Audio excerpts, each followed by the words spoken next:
Hello, everyone. I'm Juliana. I'm speaking from Foz do Iguaçu now. I live here for a while. I'm a volunteer in OIC. I'm a consciential therapist for I have been for, I guess, 12 or 13 years now. Edu? Okay, I'm Eduardo. I'm living in Germany, in Black Forest, since 2006, and I'm volunteer in Conscientiology since 1997. And yes, I am volunteer from Reaprendencia and Consecutivos here in Germany, in Europe.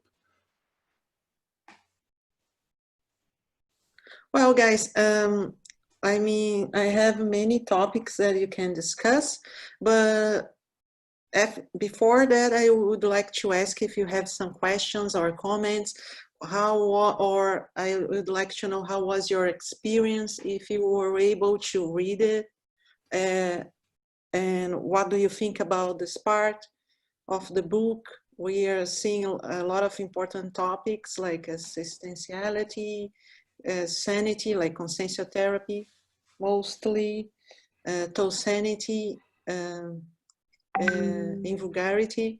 What are the topics that how was your experience about that part of the marathon?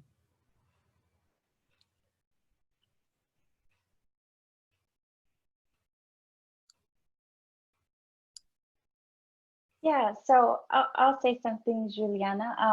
I was able to read all of the chapters, and I thought it was very interesting chapters, very relevant to kind of the situation that's going.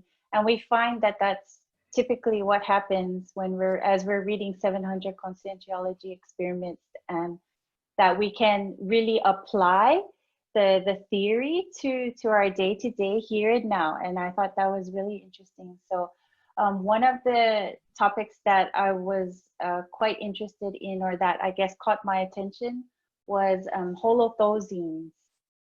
So this subject was kind of, you know, in the forefront of my mind, and something that I was able to observe in my day-to-day life. So yeah, I think it's something interesting if we could talk a little bit more deeply about this topic.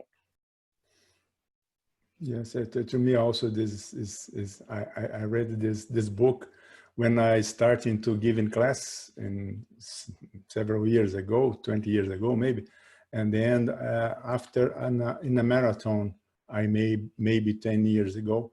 But it's interesting, when I read now, I saw so different things, so different aspects, because we are more mature, and then we can analyze the information for another angle, much more deeper. And then call my attention exactly this part is holotosene, or the influence of holotosene in THOSENITY. Mainly this part of the relation in the first chapter is a profound relationship exists between internal conditions and external factors acting in the generation of self-thosenes.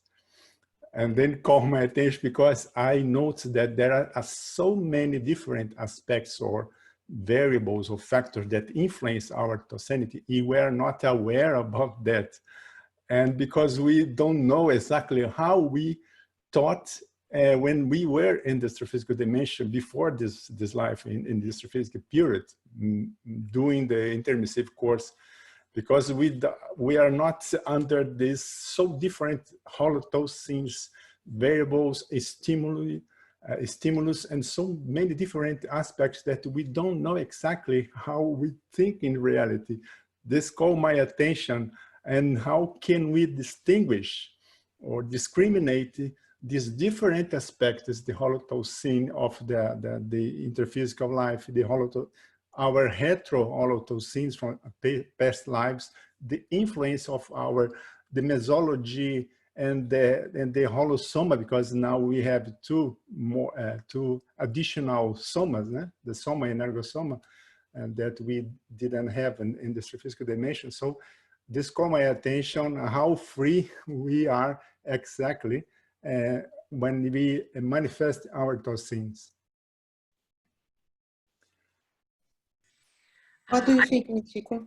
I read only the chapters about THOSENITY.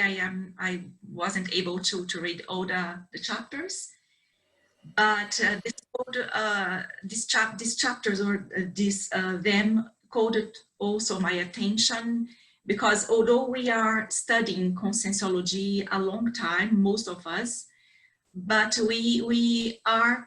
sometimes we are not lucid for this kind of influence that we suffer when we are in this intraphysical dimension, and it's not easy to notice this influence that we suffer, we have when we are in some different all of those things.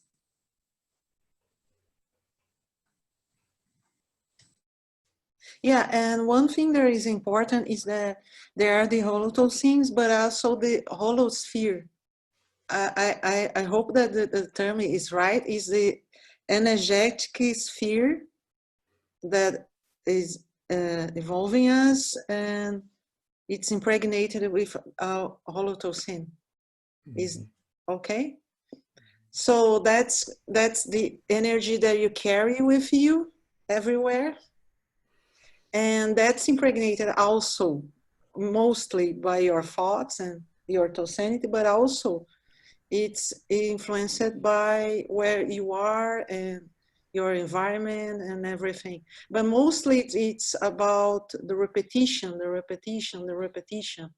There is this old saying that you are the sum of all your acts. So like in the holosphere and the holotosins like that.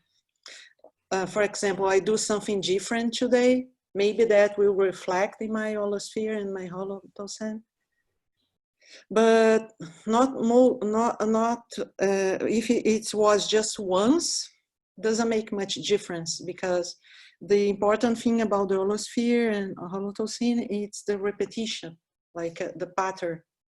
That's something that you should think too, because sometimes it's hard to, and you have this idea even in psychology that to change a habit, you have to repeat.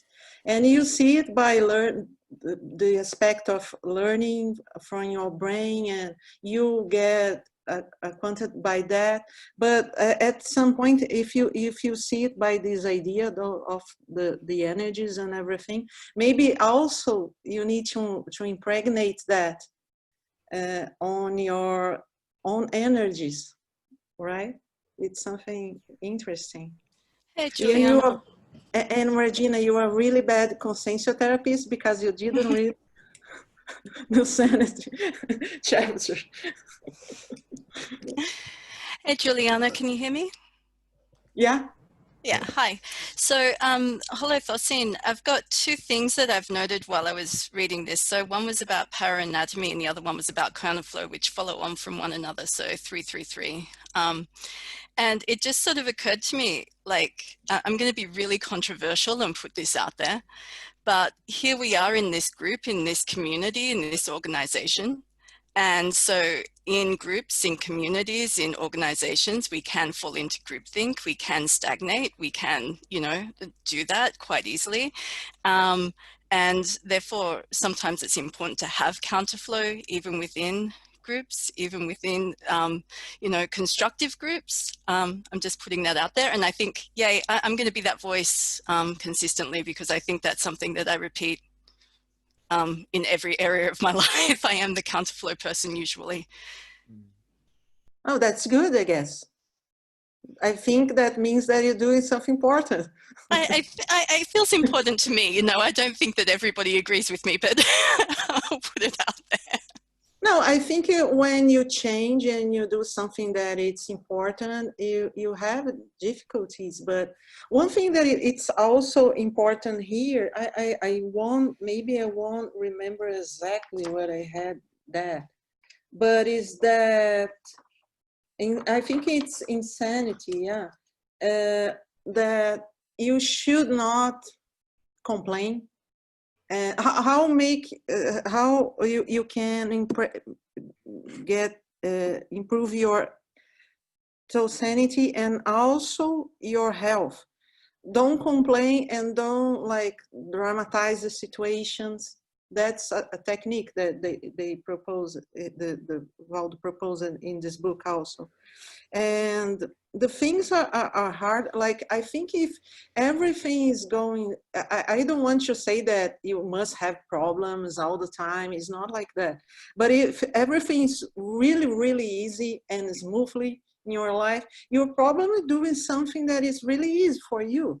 No really challenges. So something is wrong. You're probably doing something that you've been doing for a while now, maybe many lives. And so I think if I had, of course, if the difficulties and the challenge that I'm facing are created by me because I didn't plan it or organize myself, it's something. But at the same time, I guess when you have like this, the intrusion to do, it's not easy. So I think if I'm doing something difficult, you have to face that. Something new, something important, maybe you have this kind of thing. I don't know. Can I ask something else? Because it's in 326, Hypotheses of Exceptional Macrosomas, and it talks about nosology. 326. 326, okay. Yeah. Wait a minute. 326. Yeah, please go on. And it talks about nosology and the idea that sometimes we maintain chronic illness throughout long periods of the intraphysical existence, which is nothing more than a trustworthy indicator of the health of other somatic systems, objectifying the self-conscious fulfillment of a specific assistential proexis. Can you please explain that to me?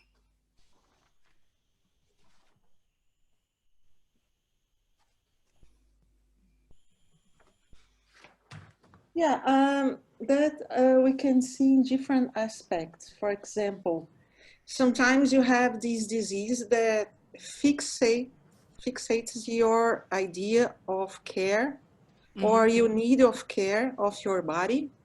So you don't go totally like, you know what I mean? Define the limits of your own body. For example, I will give you an example. Professor Waldo, he had a heart attack when he was pretty young. I don't remember exactly the age now, to be honest. I think 28, Juliana. 28. Yeah, pretty honest, even for like... Yeah, that's young. Yeah. And after that, he had to stop, not totally stop, but slow down and reevaluate this part of the soma and the health and the care and the limits of the soma. I think that's something about that. Sometimes when you have, for example, a macrosoma, you have this condition that you have to take care, and that helps you to be aware of the need of that. That's one aspect of that, but I think there are other ways to see that. What do you think, Edu? I am not sure if I understand what is the point that Kristen is talking about. Yeah, I've got another idea. Like another example would be, for example, or could be the Serenissimus, who was in the body of an oligophrenic. So a massive somatic difficulty, but a huge energetic presence, massive control of energies, more energies than normal. And so Oh, he even talks about it in 2 paragraphs down. He even goes to talk about exactly that. So it's probably, that's usually perhaps the classic example you could do to reflect upon having this supposed massive illness or issue, but something that actually potentializes and perhaps even extends other functions and somatic systems, so things in your body. Mm-hmm. Mm-hmm. Yes, I have some knowledge about this, the macrosoma also, and the one thing is for instance the capacity to support the pressure of energy in your energosoma. So, and then you were prepared to face this counterflow when you have some specific task that will attract a lot of counterflow from very strong astrophysical consciousness, and you need to have this strength in your energosoma in order to support this pressure. So this is a kind of macrosoma that I know how it works a little. But this is very so complex because there is some aspects like the urbanizator, the Serenissimus. He has a soma totally in bad condition, so difficult condition. No? He cannot manifest through the soma or to talk or to do something, but just with this component of energy and to make a lot of assistance outside in the body. So this capacity of manipulate the energy and put in specific directions, this called attention. This is a paradoxal. This make us understand, because when we think about macrosoma, we think as about big soma, very strong physically, and able to communicate with a lot of facility to speak or to think quickly, or a lot of parapsychism abilities. And then when you see some small body or illness body, and then you see the specific task that you should to develop in this dimension. And it's a paradox, but it's very interesting, very complex subject to a study. And macrosoma doesn't mean that you have somatic health, actually. That's what I was pointing. Yeah. Some people think that it's like a really good somatic, the soma will be really okay, and doesn't mean that. I think that's an example of that. Yeah, some devices, for instance, like a paramicrochip that Waldo said is connected in your head, and then this potentialize some specific abilities, for instance, in the case of the energy. And then when you activate this astrophysical device, or you can increase or amplify your capacity. So there are so many characteristics when you prepare your soma genetically or paragenetically. You prepare in your psychosoma, and then when you get in the soma, in the astrophysical dimension, and then you can bring this perfectioning in the psychosoma in order to put an action in intraphysically. And guys, and the main aim is about the Proexis. That's exactly the point I would make. It's a special soma for a specific existential program. It doesn't mean it's Arnold Schwarzenegger strong, right? Yeah, that's true. And that's so challenging, right? The macrosoma. It's because if you don't even know the existential program, the whole content, right? So maybe, of course, each consciousness is going to be different, but it's part of the self-research to identify the existential program, to go into that north, and to see how your soma will help out in that direction, right? Yeah, that's That's pretty interesting, really. And another point interesting that he point out here, no, he stressed out that sometimes illnesses apparently can be something not so ideal, but illnesses give a chance for the person to optimize the use of the other bodies. And that's one interesting thing that he talks about later. No, sometimes the person might have illnesses in one of the vehicles, but that optimize the use of the other vehicles, no, like the Serenissimus, accordingly the existential program, no, that Patricia said as well. If you think about Serenissimus, it was really intelligent because he could be outside of his body or not really working on this dimension and also in this dimension. It's really interesting, right? But also challenging. Can you imagine just for yourself this situation? Be completely dependent on another person care and everything. It's really intriguing. Yeah. What do you think, Kristen? Is it okay? That helps. Like I was reading it, so I have a chronic health condition, you know, which flares up when I work with energy sometimes. So I was curious about that. But also it was an interesting counterpoint to a lot of the other things that were in this chapter that we're talking about, you know, good health. So, you know, the Holothosene, somebody with a strong Holothosene has good health, etc., etc. But then you've got this and it's like, so I was curious about it from that point of view as well. So yeah, thank you. What else, guys? Do you have another point that you want to talk about it?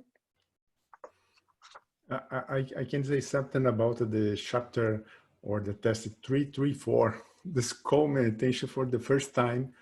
I pay more attention and the content of this test is very interesting because I didn't notice how the pressure of the subhuman Holothosene we are submitted. Because it's so, how I say, so long time ago that there exist animals on subhumans and they form an Holothosene. And then when we get in the physical dimension, we receive the influence of this Holothosene. And mainly we don't pay attention that there is already an Holothosene. For instance, our instincts, our sense of survival, or the necessity to eat, or to the security, our security. So there is so many influences in our reactions, for instance, with aggressiveness, when we feel that you are under how I say, under dangers, and you have this possibility to cause damage in your body. So this instinct of preservation is interesting, is inside of us. So many reactions that we have and we manifest in this interphysical dimension is connected with this Holothosene to remain alive in this dimension. And then this reactions, so instinctive reactions, maybe it's because we are in the interphysical dimension and this Holothosene is big, is older. And then we manifest this because our body is animal body. This calm attention. Right? He points there. And Eduardo, I thought about the aspect of embryology now when I was reading this chapter, because the moment the fetus is formed, we visit or revisit every single animal, no, in the development of the body. And then I thought how that point, in some moment we similar to a reptile, in some moment we are similar to a chicken or birds, and then we grow, and then we have still the teeth, and so it's yeah, and the Holothosene, it's already defined the body we have. And so how ingrained is with us, and it starts there from the moment we are developing the fetus, and that forms our Holocene. It's quite strong, that. And I thought about, I found very strong. That's why probably it's so complex, the fact that people can be more peaceful and don't go for the aggression, or we are so immersed in the robotics, the existential robotization. And I went a little bit further in the gender as well. When you are in the human body, a female or a male, the genosoma and the androsoma, and how these already define how the same you are. So it's quite interesting, this chapter. It is interesting also when you watch like these videos from Geographic Channel about societies of these small animals. I forgot the name now. Little, like from Africa, like little rats like that, or monkeys. And you see that they have this complex interaction, like with many reactions about dominance and who is the chief and who is submitted. And then you think, wow, that's not far from my family or my work environment, right? It's really interesting. There's a comment at the end of chapter 327 in the paragraph on utility. And the observation is the soma is the chief thosenator of a conscien. The mental soma is the chief thosenator of a consciex. Yeah. So it sort of encapsulates a lot of what we're talking about. And it's kind of shocked. When I saw that, I was sort of like a little bit shocked, like, but it makes sense, but it's also kind of the depressing reality of being in a body, and I suppose the challenge we have of trying to become more of a consciex while we're here through whatever means we have available to us. And also you can think like our Holocene is influencing them for maybe the better. I don't know. Maybe, right? Juliana, you hello, hello, Juliana. You bring me a question, okay? Because we are always interacting with the Tosini that you have around, the Holotocene that you have around, okay? Our personal Holotocene with the Holotocene about our work, home, etc. We are interacting, improving them, and sometimes they are affecting us. The question would be, if you expand a little bit more to city, states, or countries, holotocenes, okay, how could we as conscientiologists, okay, work and interact better to affect in a positive way the holotocene of the regions where you are? Are you asking that? Okay. I'm asking that. I I just want to have your opinion. Having a health holotocene, holosphere, I think it's the most important part. One technique that I think that really helps the environment where we are is the penta. I think that's really established, like really healthy holotocene on a place. And I don't know if you practice penta already. Yes, I do. Sometimes when you see really even a little urbanization around you, don't you? I don't know if you have this experience. Well, we have here Flavio that is from Penta, I see, that things start to change around you, right? Even the neighbors and the things, it's interesting. So I think to influence positively with our holotocene, I think you should take care of yourself. Try to be the healthier that you can. Actually, in these chapters that we read, there are a lot of points about that, about having a healthier holotocene and being healthier actually. But I think that to start to to improve that. The main technique that I see nowadays, I don't know, guys, please help me if you have another thing, it's about the penta. What do you think about that, Marcel? I can talk a little about this. I still connect with the Penta Holotocene. Now I'm in a small city in Rio Grande do Sul, and a city have only farmers and a small city. But I still connect with the multidimensionality and in the Holotocene of the assistantiously because the Penta connection. And I'm still connected to Penta. I'm a Penta practitioner, and it's very important for my health and my environment. I can influence this with the Penta and with this connection. It's very important for you immerse in the Holotocene, but you can be aware of your connection with the multidimensionality, with the helpers, with the assistantiously.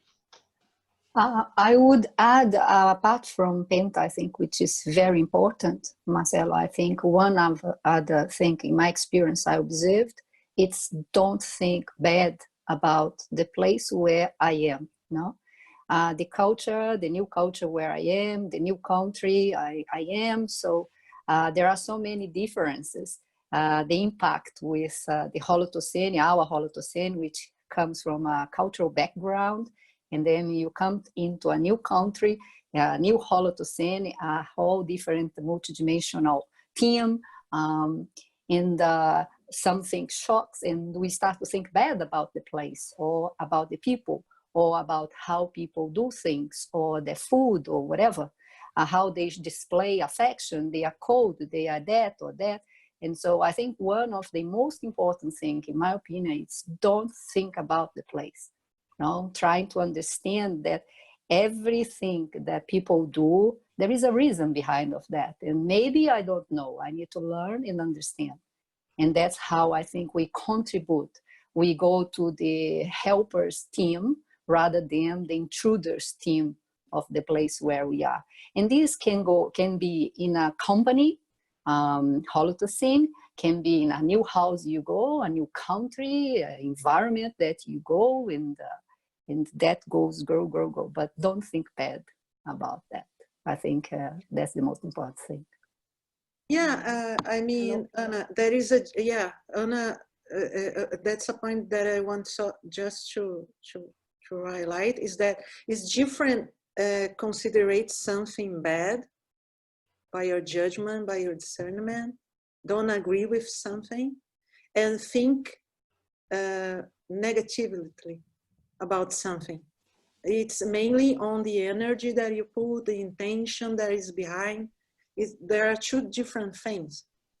I think when you think with bad energies about someone or a place or even a culture, you're really acting like an intruder. It's different. You can say, no, that's wrong, that's not good, that's not cosmoetic or even ethic.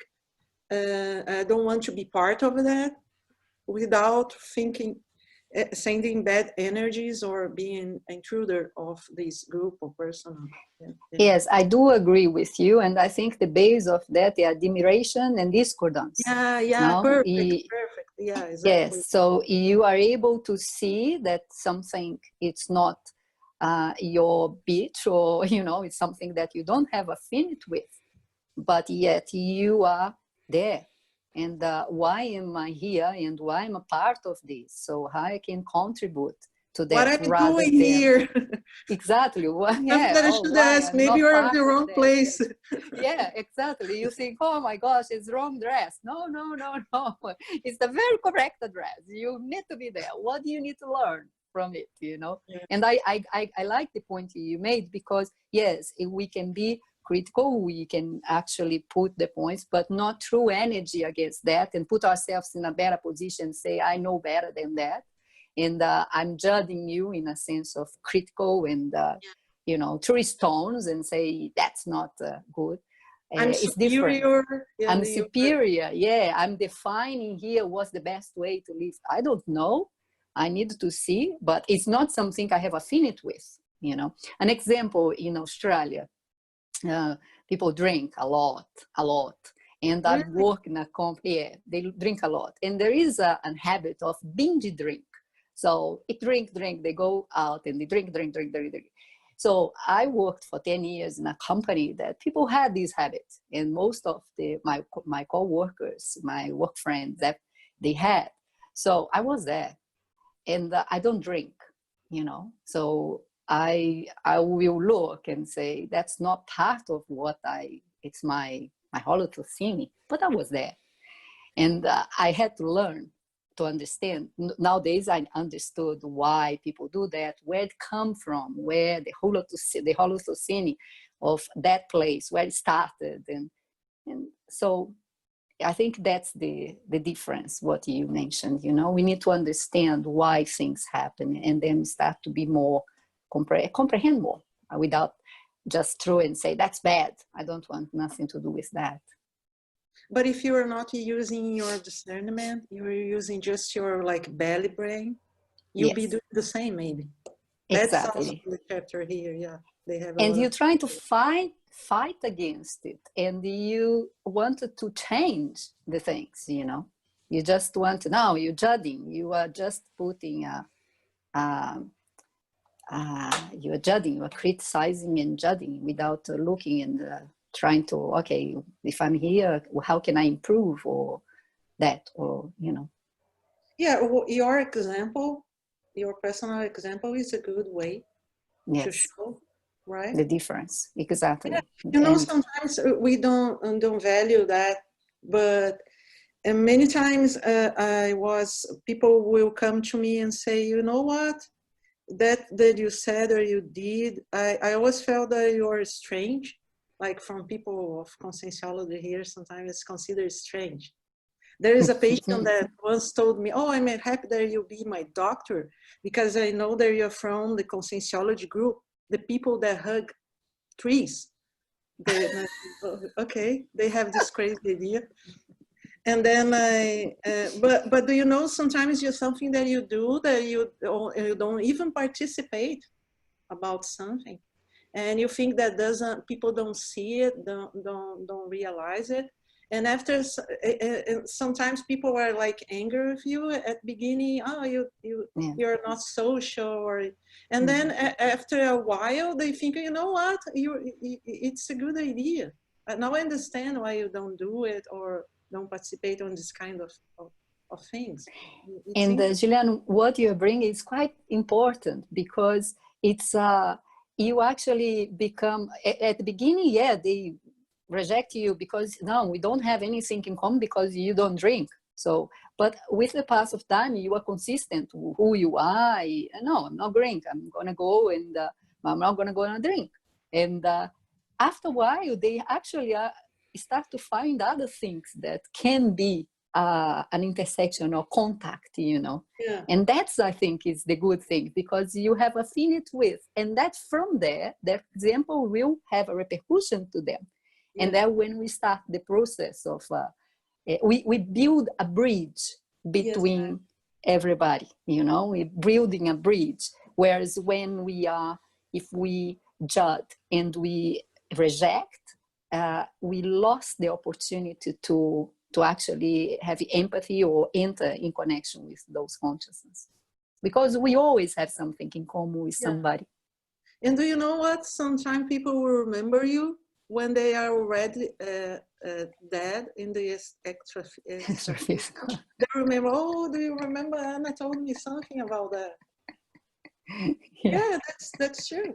I have one example. For example, my dad, can you guys hear me? Yes, now, right? Okay.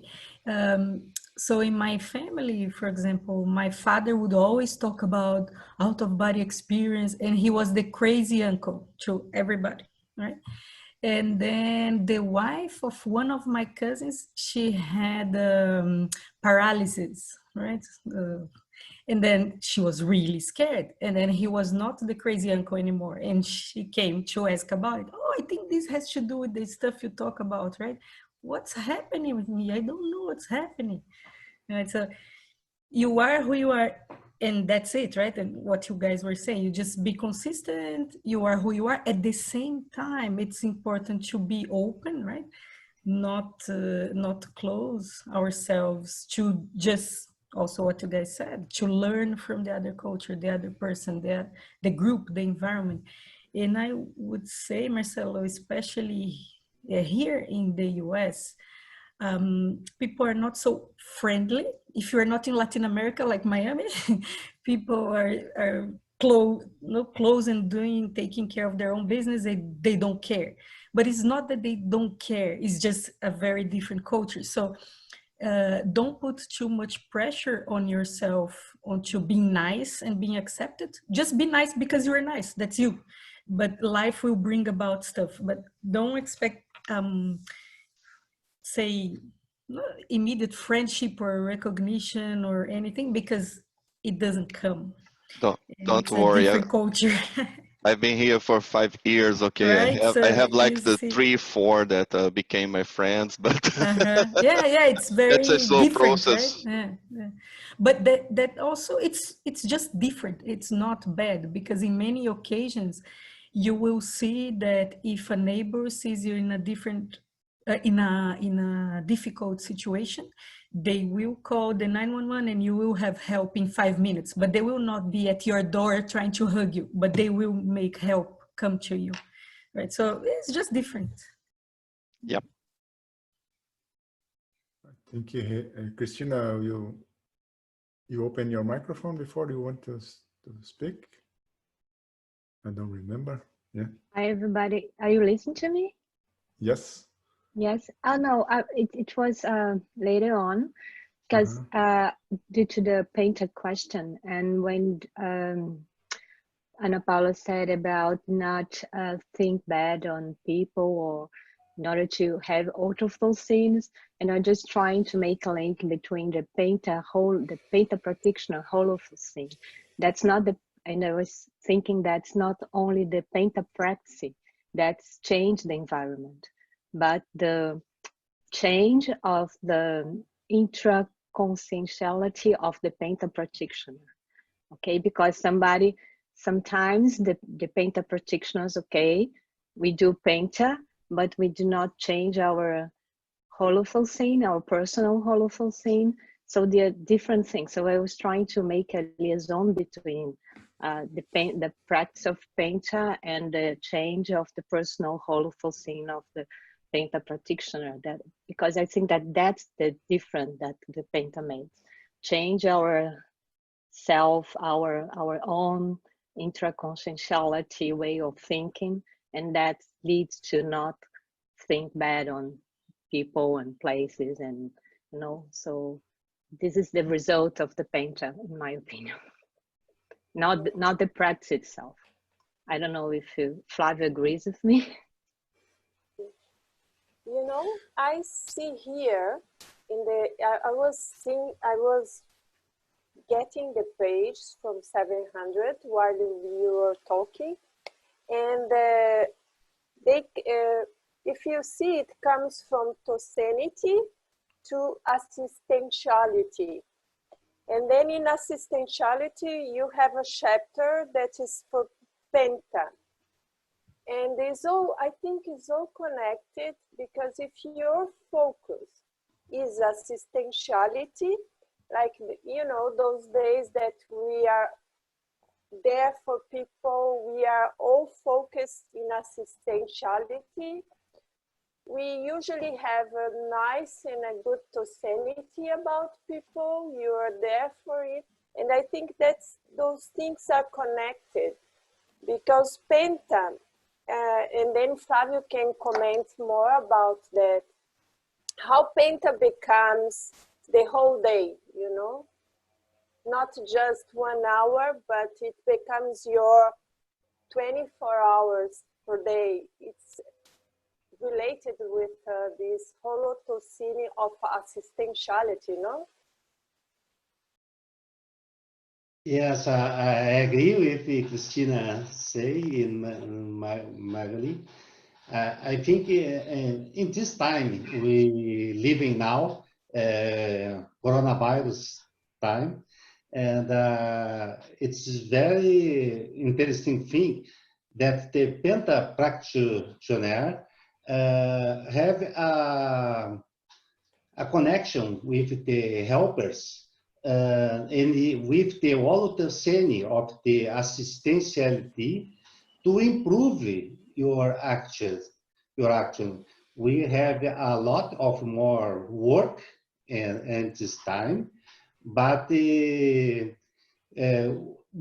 keep the homeostasis. We keep the connection with the extraphysical helpers, with connection of the Penta, with the Penta practitioners of all around the world in this time. But the Volutaceni is the of the abstentiality. We keep the homeostasis even in the crisis of like the coronavirus crisis. It's very important of the Penta practitioner. Hi, Christina. Long time no see you. I agree with what Christina said, and I think the root of that will be it's our intraconsciential recycling. We'll define the tune we have with the holotocenes of the helpers or the intruders, no? And one thing I observe, if I think bad about some situation, someone, immediately I have a consequence of that in my holotocene. Immediately, the repercussion is immediately. And so I needed to look at what in myself provoke that kind of thoughts in order to differentiate the vibe or the frequency I'm entering with my thoughts. And so I think the intraconsciential, it's the recycling, no? We say Penta, we go with our Penta, is directly proportional to how much recycling we are doing, intraconscientially speaking, no? How many intraconsciential recycling we are doing. And that will define the amplitude of our Penta and the qualification of our Penta, no? And I think that's the difference. When we look and say, okay, I'm thinking bad here, and which trait that I have, which is feeding this kind of thoughts, no? So I totally agree. I think that's make a huge difference when we change that. We define the frequency and the tune we are giving to our thoughts. So Yeah, people that are, oh yeah, that's okay, yeah, Regina. no, only to add here and to complement that, I think there it is very important that we are not thinking bad about the people or about ourselves too, not because someone told us to do this, but because we notice, we perceive in ourselves, in our environment, the benefits or the consequences or the repercussions, not to thinking bad. Eh? So this is, I think, because of this, it's important to do Penta in this way that Christina said, not because some people are doing Penta, but they not change exactly all of those things. Eh? But when we notice the repercussion, so we are more convinced about the results. Yeah, because we have the experience, no? In this way.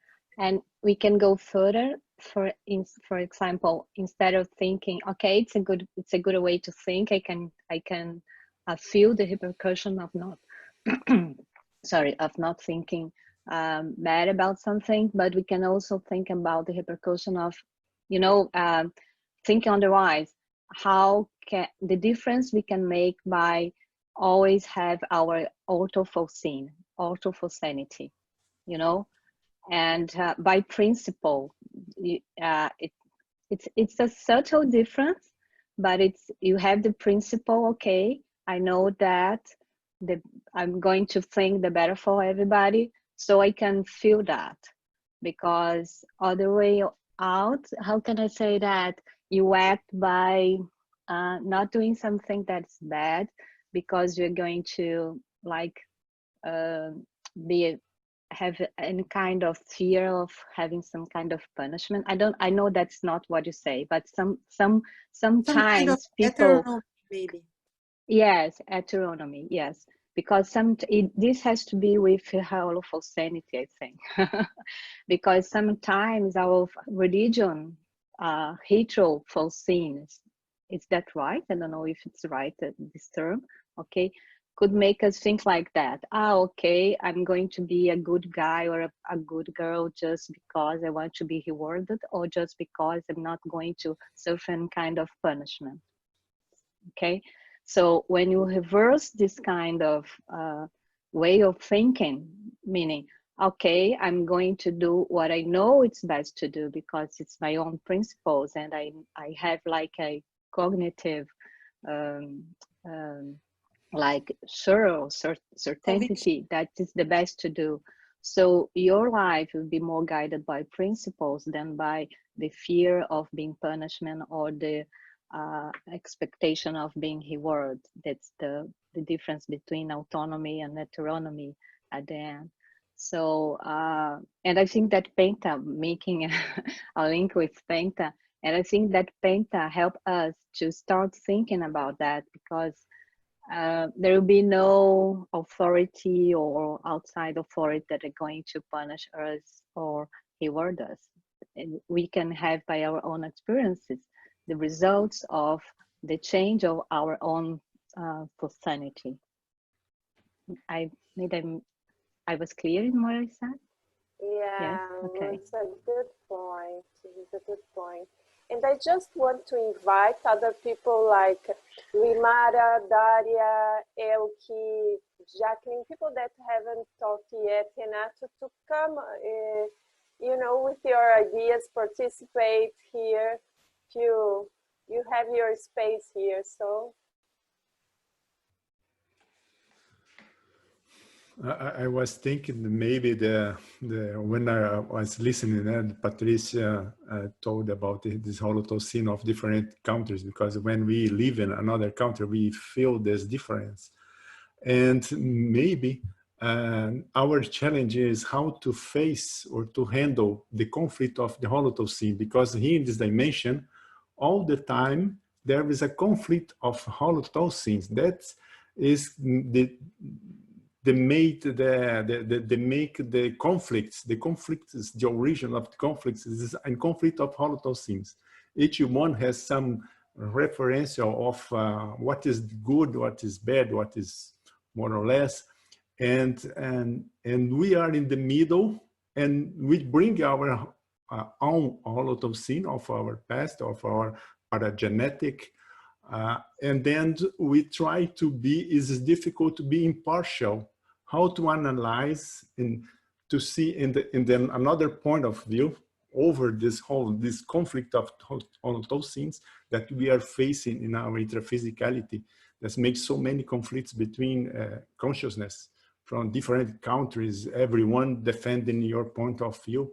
It's just a conflict of holothusens. And our point of, on our side as intermissivists, the challenge is how we can think free and free from these influences of the holothusen, and to try to understand every holothusen, and to, how I say, to handle with this, to manifest in ourselves in order to improve these different holothusens that we are involved.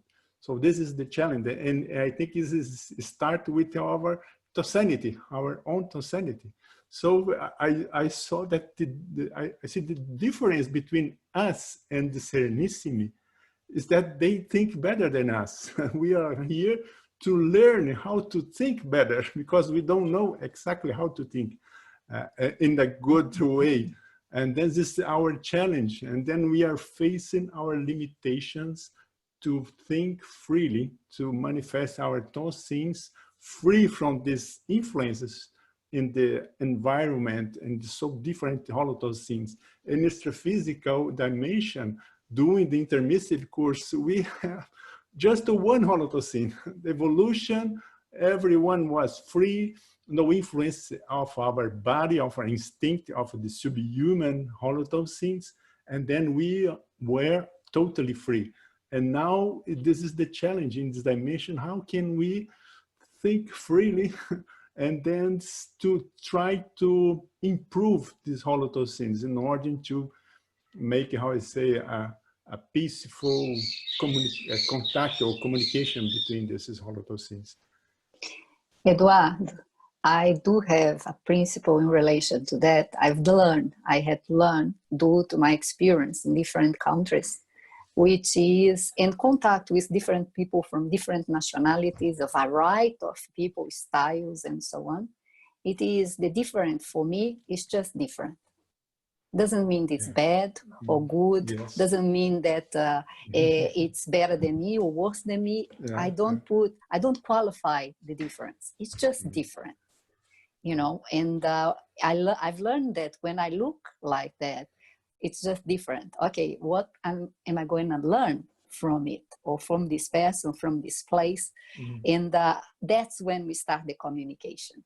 Because if I come with the expectation that because I do something different from other person, I'm better than the other person, or vice versa, or I'm doing something that I know better than them, I close completely any kind of contact, communication, empathy with the other person. And so I think that's a principle, like the Penta, the lifestyle. It becomes a lifestyle, you're part of yourself, that the difference, okay, it's just different. Let me see, what can I hear from it? If there is a difference, I look, for instance, the affectivity. I've sometimes, depend on the country that Brazilian goes, they usually say, people are very cold here. It's like Patricia was saying before, no? People, they are not so affectionate, they're just different. If we look, the way of display affection, there is affection, but the way is different. The form that they display affection, they worry about the other person, is just different. It's not the same enthusiastic. I don't know if exists this word in English, but do you know that, hug, kisses, it's not like that, but there is another way that people are doing or display that affection. It's just different. And I think this is a principle for me. It helped me and it still help a lot. It's just different. Yes, I just want to comment something here about what Ana Paula is saying, that I've been in US for 5 years now, and there's something here that is not shocking anymore for me, which is this war thing, like the war hero, right? I work at a retail shop, and you see every day people thanking others for their service in war.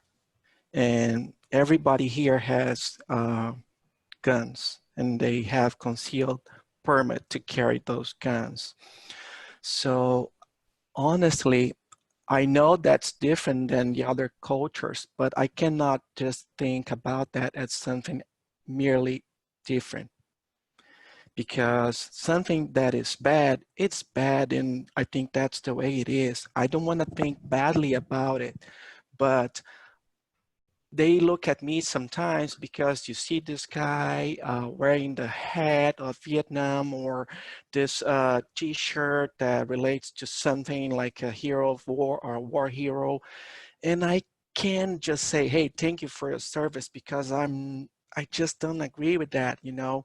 So it's just like, I mean, I understand this, in some cases, it's good to think, oh, that's just different. But in some cases, it's just terrible, right? But you got to do your best to not think bad about that person and understand that's their evolutionary level. And that's how I see it, I guess. Renato, it's an interesting point that you bring, because it's shocking. You are in the environment where people actually, they love the war, the aggression, and what comes after that. But when I say it's just different, it's the first step. It's just the first step. It's not, it's different and whatever. No, I got that's that. the first step. And then after that, because I'm there, I do penta, I'm exercising this interassistentiality. So I just go down and say, okay, from there, what do I need to understand this in order to be able to bring the assistance that they need, not what I think that they should have, and that's when, and sometimes it's not me that's going to define that, it's my connection with the helpers that are interested to improve the life of those consciousness, and that's why I think it's the difference. It's just a mindset I establish. So I'm open. I'm not saying that bad or good. I'm open. I'm keeping tuned with the helpers of those consciousness, that country. Sometimes we don't think that. You arrive in the country, yes, I'm here. No. I usually do that. I arrive in the country and I mentally communicate with the helpers of that place. I'm here. What do I need to do? Washing, brushing, what do I need to do? And that mindset of it's just different.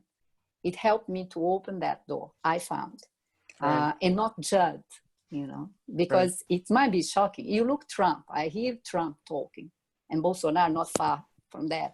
So you, and you see, okay, what is history behind that?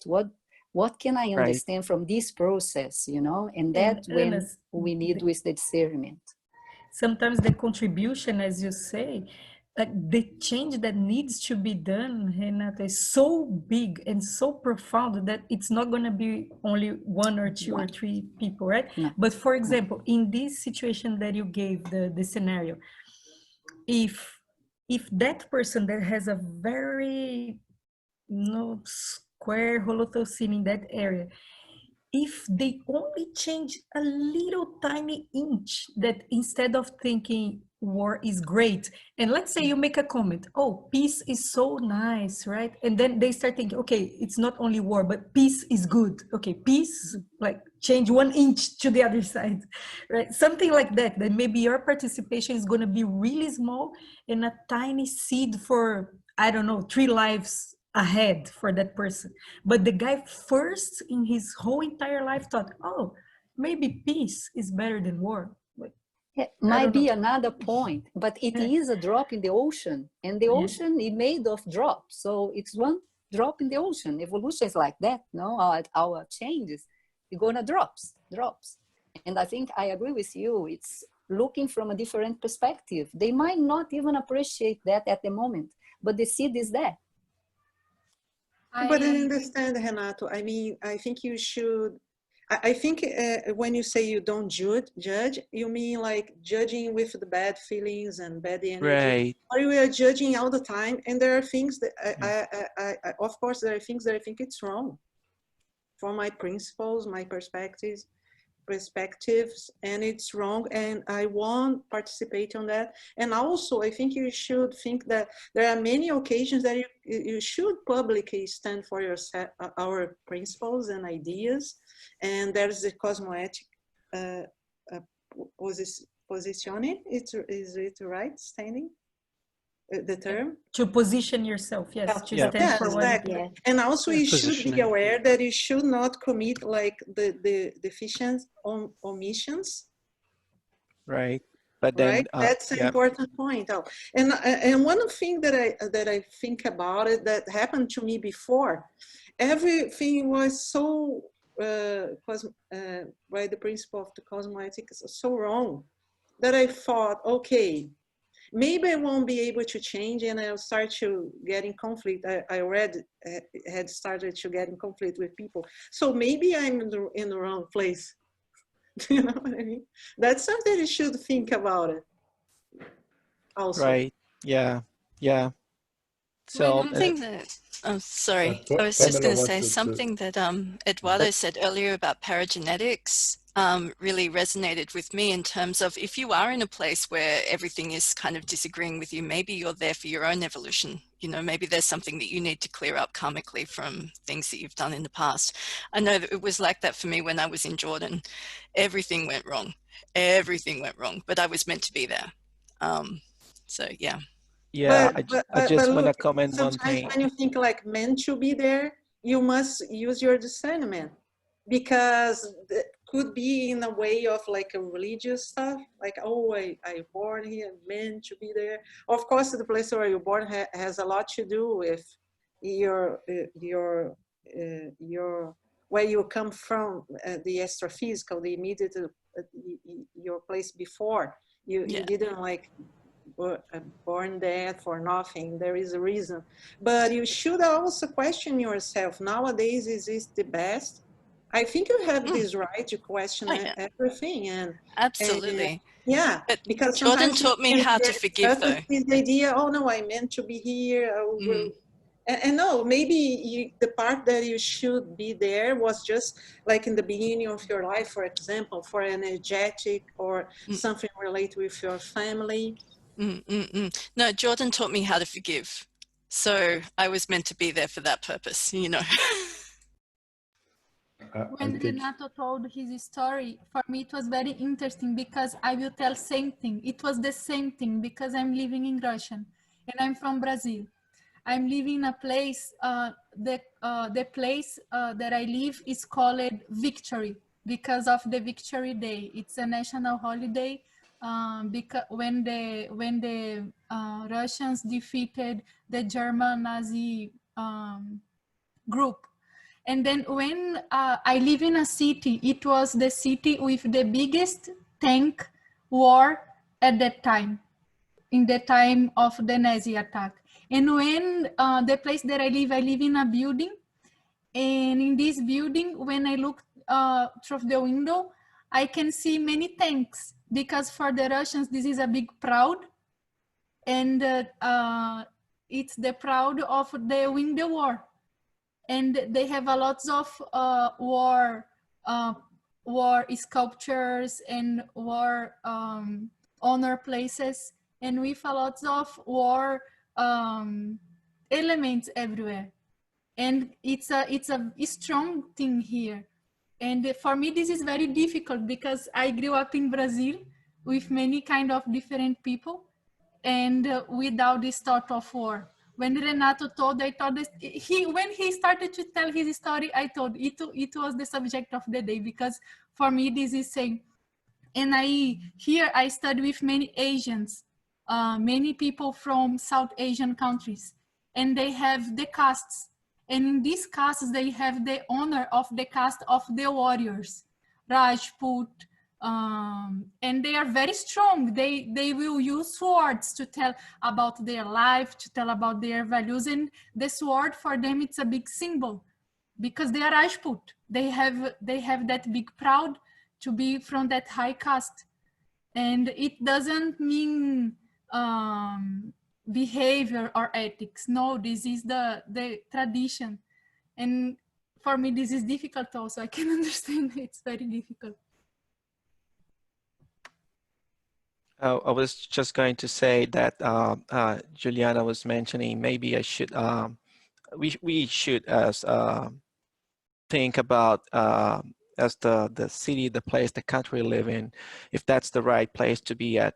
And I came to US 5 years ago because I truly believe that I think that it's related to my Proexis, and but also at the other hand, I have like fragments of retrocognition of as being like a young kid dying in the war, you know, and then having my family all completely decimated. So yeah, there's something there, you know. I'm in the process of figuring this out, and well, I just want to say also that most of these guys that I met here, these people I meet here, war heroes, they're mostly elderly people, and they really like to come see me just to have conversations, right? So I engage with them at some point, you know, and I know that those things are terrible, but I'm able to also have conversations. They call me liberal, right? I don't have any party. I'm not a liberal. Well, I'm a free, I think freely, right?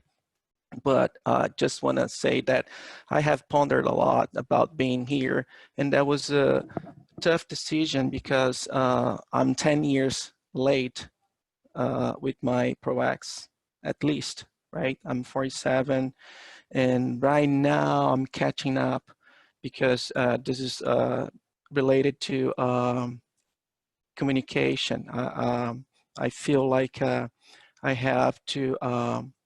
I moved to US because when I first got here, I spoke no English at all, and I had this feeling that I should go to US to learn English and also start helping the international, international to spread the conscientiology around the globe, right? But I'm 10 years late at least right now, and then I'm just trying to catch up on things here.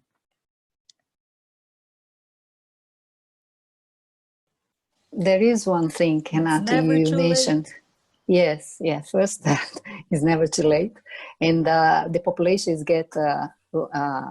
we are having more and more longevity. So in one life, you can have many different lives because we can get easy 100 years old. If we keep working to have a brain function and body function, we can keep doing the work. But you mentioned something that remind me of aspect of Penta, which I will go back what Christina was saying about our intraconsciential change. In Homo Reurbanizzatus, Professor Waldo talks about interassistance, and he relates to that at extraphysical bait, and how much can we sustain, how many consciousness we can sustain in our hollow chakra or psychosphere, no? With the consciousness we are assisting. And the more we have those consciousness, the more conscious we can have, better it is for our interassistancy. So when we were talking about this, I was relating with one principle of Penta that we needed to have exposure to different kind of assistential necessity in order for us to develop a self defense, energetic defense, you know, like it's like a poison. You put the poison little by little by little, and you increase your self-sufficiency and self-defense for those kind of energies. So environments like we have consciousness that we think completely different from us, intra and extra physically, give us that opportunity. And you were saying, okay, you don't think about war like they do. You are not linked to the war to the extent they are, because what I think, if we have affinity, or if we are in certain places, I think because we have certain kind of affinity with those places, whether it's now or 500 lives ago, we were involved in some way in that subject.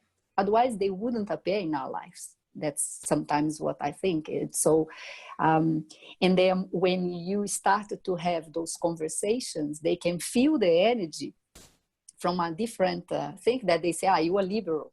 Okay, give me the name, whatever, but the energy is here, you know, that connection is there.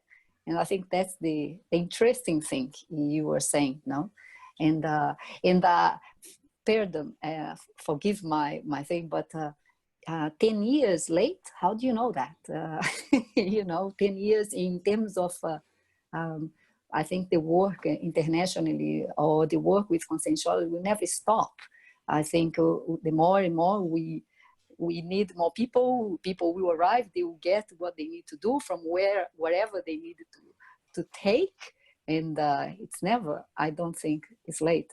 Okay, we waste time, yes, part of our lack of lucidity, but once we are there, let's move on and do the job we need to do, you know. This is very relative, the time that we have in this dimension. What I was thinking about all the things that you are saying is this difficulty to us to, first of all, to be impartial, like Ana Paula was saying, to not judge the holotoscenes that we are involved, but we need to have the discernment to distinguish what is the health holotoscene and what's the pathological holotoscene. Otherwise, we are not able to improve this pathological holotoscene. So this is the challenge, to be impartial, but at the same time to identify when you are inside or in face unhealthy holotoscene or pathological holotoscene. Because the difficulty is because we have our own reference, a point of reference. So we think that we know what is the better for everyone. And then we think our opinion maybe is more correct than the others. So this is the challenge. When you are facing in different countries, you can see different point of view. And at the end, you see, no, there is some immaturities, but there is another points that I didn't notice before. For instance, I live in Brazil, I live in Mexico, and now in Germany. So with the three very different holotoscenes, this is a shock. And then now here in Germany, I travel also several countries to give in class in Conscientiology. And I can understand how it's important to be paradiplomatic when you get in a country and then you respect the holotoscene, all the maturities that you can identify, and you try to do your best. How can I improve this holotoscene with my best toscenes? More impartial, more paradiplomatic, and more assistential toscenes. And this penta is getting in this package, because we are living in a country, we are doing penta in this country, and then you have a lot of assistance to do. So Renato, you are here you are a penta practitioner? Not yet. No, maybe I'm late. It's time to think about it. Yeah. Eduardo, we said something that different is different. And one thing that I try to do is, for example, there is the belicism here in the United States.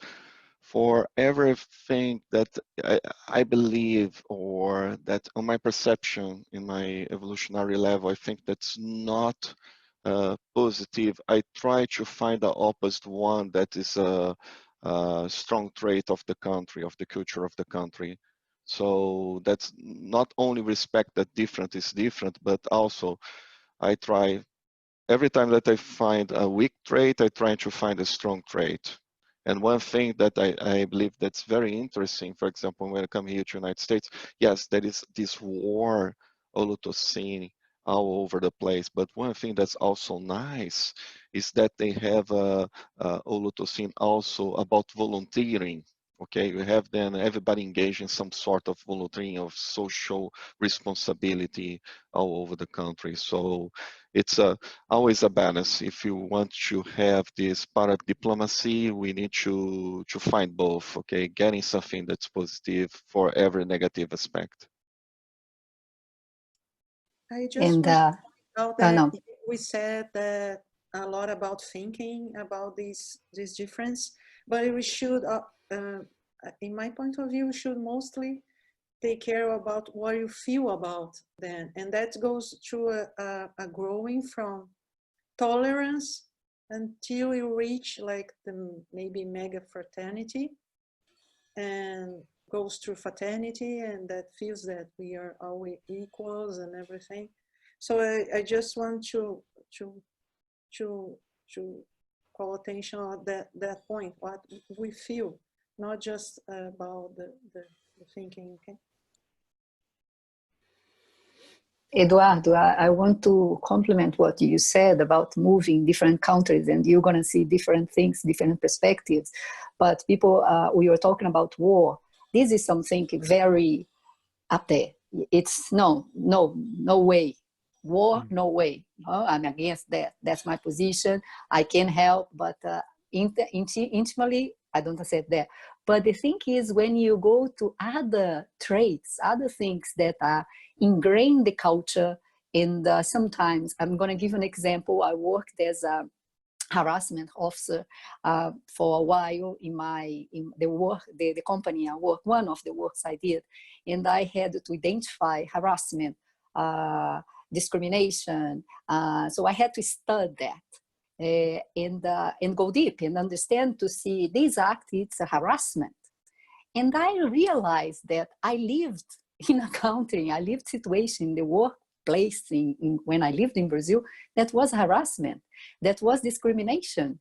And was for me as normatized, like, yeah, it's the way it is. But then when you go, you see the differences in the countries and what it is that comes from that, and you start to be, okay, that's not correct. That's you have a different form of looking at things. And I think that's why it's rich. See the places and like Marcel said, see the best, but see the things that are different, but the things that are not so obvious and resonate with ourselves and in a deeper level. And that's where we need to recycle ourselves, I think. One of the things, that's the opportunity to recycle ourselves and recycle our holocene. Yes. I think this is the first step we pay attention is our recycling all the time.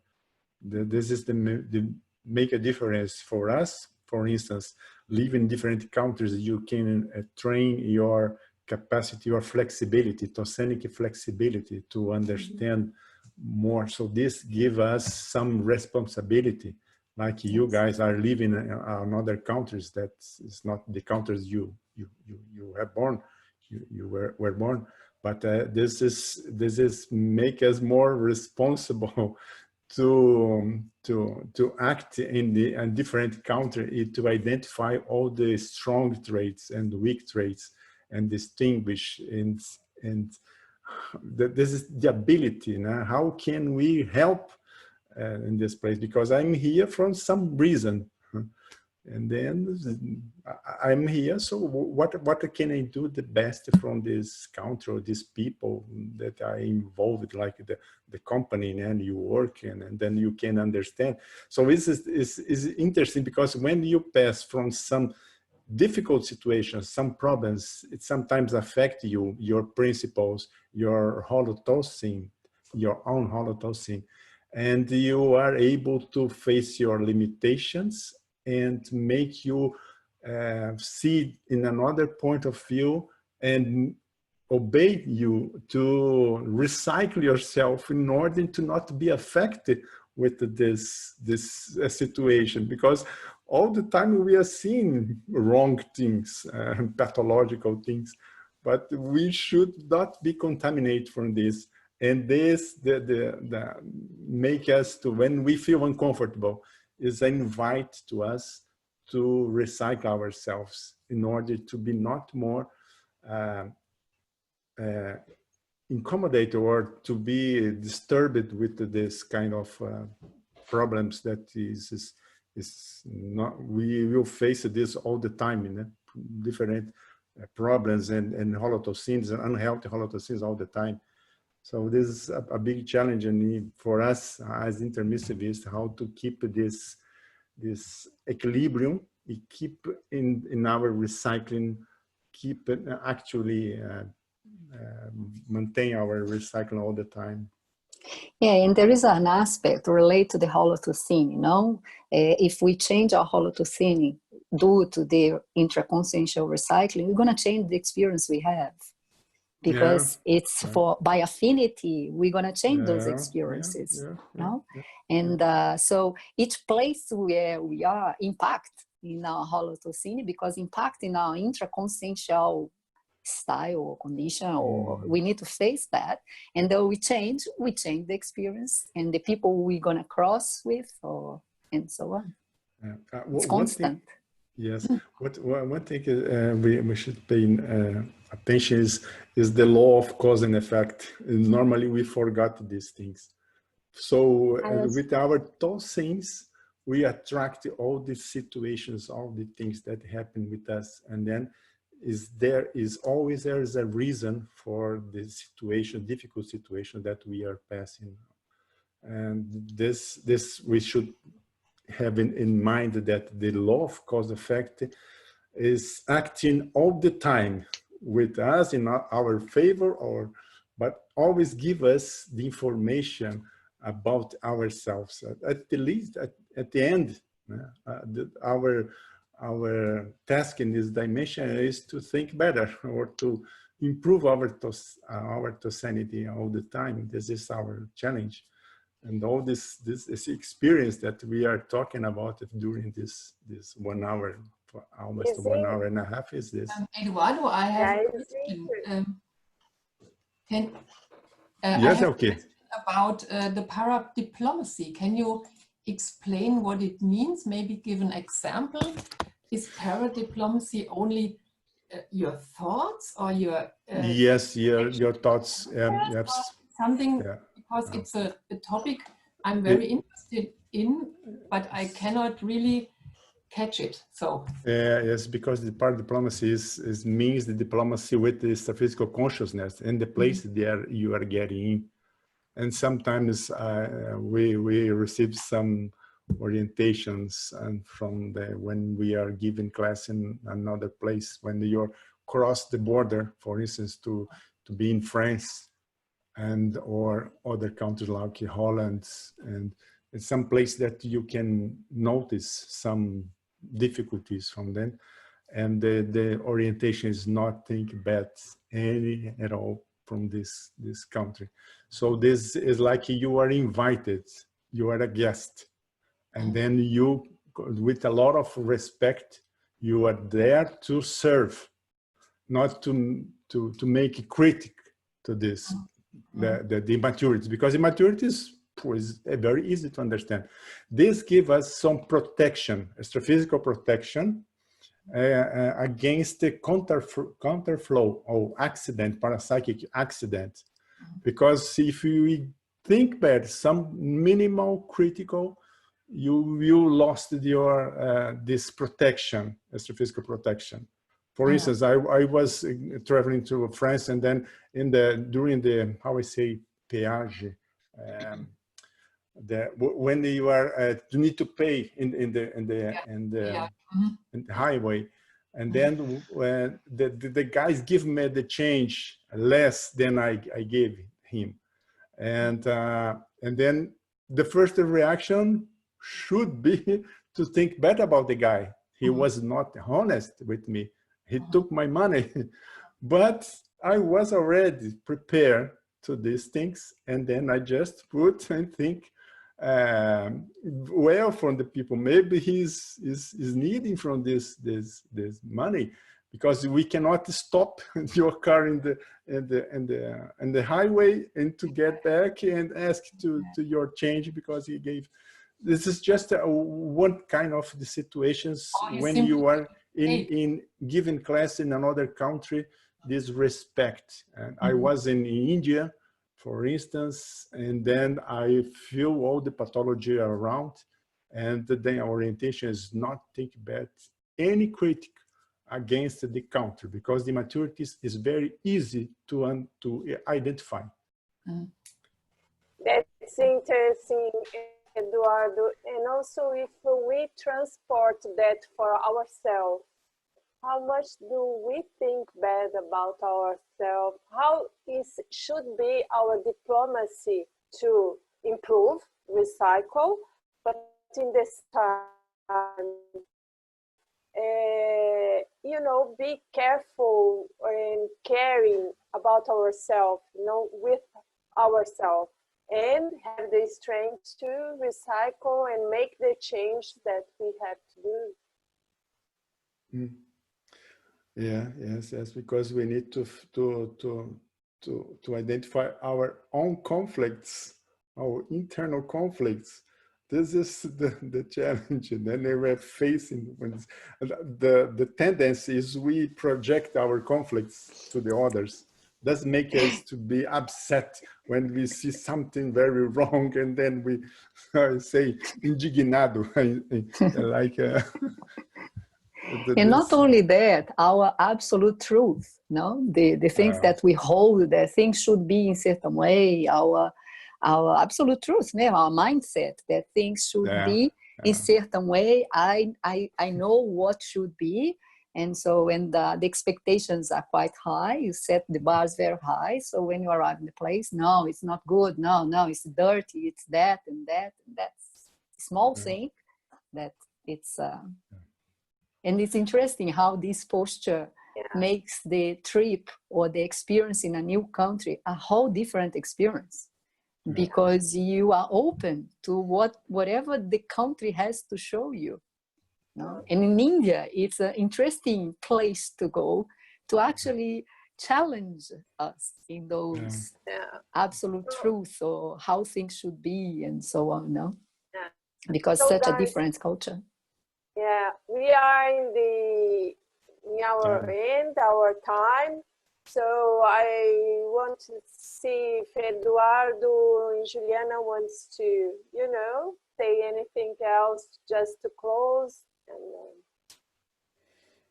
No, I want to thank you for this opportunity, because it helped me a lot to understand a little more about myself. Because when I read this chapter, there's a lot of pages in English, and all the time, and also seeing the Portuguese to try to understand, I saw how helpful it was to read this book. My advice is every 5 years, try to read again. Your interpretation of each point will be different. It shows that you are changing, improving ourselves, you are evolving. If you see the same thing, the same interpretation of every text that you read, it means that you are not evolving, you are in stagnation. Guys, I just want to thank you. It was really good to see you all here. And thank you for the opportunity. And before you finish, I just want to ask that all the Penta practitioners that you have here, just take a look at the chatting where Renato sent a Penta request for, I think, his mother, right? I will be also adding her to my Penta, Renato. I wish her that she'll improve and get better soon. Good energies to her, okay? Thank you. Okay. And guys, the little visitors, so look. The little visitors. Yeah, we have I'm sorry visitors. because I have 2 people helping me out outside, but they were banging on the door. They wanted to see you guys. They wanted to see 3. No, but it's 2. It's 2. That's great. But they wanted to see you because we had 2 adults over there that supposedly should hold them, but they came in anyways. Was a good photoscene. Yes, they wanted to see you guys. It's the energy. That's great. So thank you, everyone. Thank you, everyone. Thank you, guys. Thank you very much. Hope to see you all. Thank you, Thank guys. you. Nice to see you guys. And Eduardo for being here and being as a facilitator. So thank you, everyone. See you next meeting that will be with Patricia and Cristina Aracaki. Okay, Patricia Ribeiro. Great. Bye. Bye-bye, guys.